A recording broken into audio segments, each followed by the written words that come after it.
Ninth letter. The enclosed is an answer to that which I received from. Pray deliver it to her.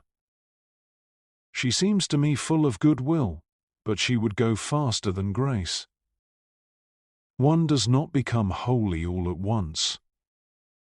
I recommend her to you.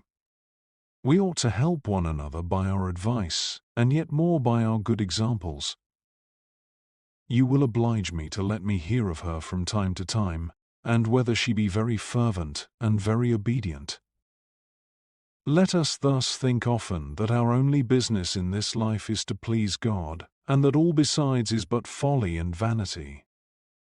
You and I have lived about 40 years in religion, that is to say, a monastic life.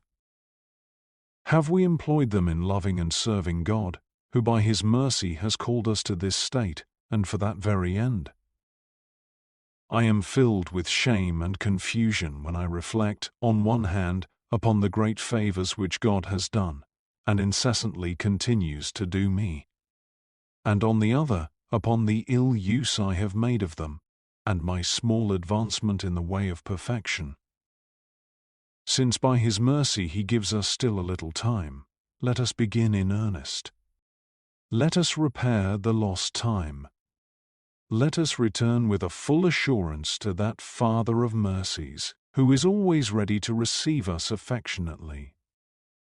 Let us generously renounce, for the love of Him, all that is not Himself. He deserves infinitely more. Let us think of Him perpetually. Let us put all our trust in Him.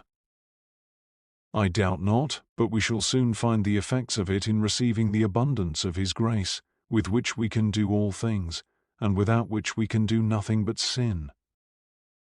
We cannot escape the dangers which abound in life without the actual and continual help of God. Let us then pray to Him for it continually. How can we pray to Him without being with Him? How can we be with Him but in thinking of Him often? And how can we often think of Him but by a holy habit which we should form of it? You will tell me that I am always saying the same thing.